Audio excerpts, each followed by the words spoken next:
कोरोनाचा वाढता प्रादुर्भाव पाहता अंजनगाव सुर्जी तालुक्यातील कोविड सेंटर असावे यासाठी मातृछाया वेलफेअर सोसायटीच्या सहकार्याने भंडारज येथे 2 व्हेंटिलेटर बेडसह 40 खाटांचे कोविड केअर सेंटर शासनाच्या नियमाप्रमाणे उघडण्यात आले।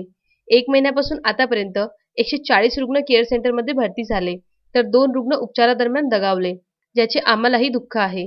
सेंटरमध्येच रुग्णांच्या रक्त तपासणीसह इतरही व्यवस्था होते। फक्त ज्या तपासण्या अंजनगाव तालुक्यामध्ये उपलब्ध नाहीत त्या बाहेरून करून घेतल्या जातात। रुग्णांना आकारण्यात येत असलेली फी शासकीय दरपत्रकाप्रमाणेच असून कुणालाही काही शंका असल्यास शासकीय ऑडिटर मार्फत कोविड सेंटरचे ऑडिट करू शकता। जर अशा काही चुका झाल्या असतील तर मला जी सजा होईल ती भोगायला मी तयार असल्याचे डॉक्टर कौस्तुभ पाटील यांनी सांगितले। 1 महिन्यापूर्वी सुरू असलेल्या भंडारज येथील कोविड सेंटरबाबत काही दिवसापासून उलटसुलट चर्चेला पेव फुटले होते।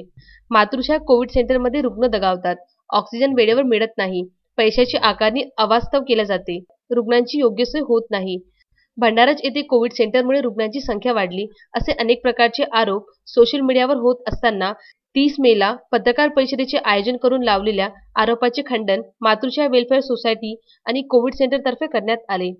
यावेळी पत्रकार परिषदेला डॉक्टर कौस्तुभ पाटील, डॉक्टर युवराज पाटील, डॉक्टर राहुल दाभाडे, डॉक्टर श्याम नेमाडे, परिचारिका जॉयसी कुरीत, डॉक्टर सोहम पवार, डॉक्टर शुभम भरणे सह मातृछाया कोविड सेंटरमधील इतर डॉक्टर उपस्थित होते।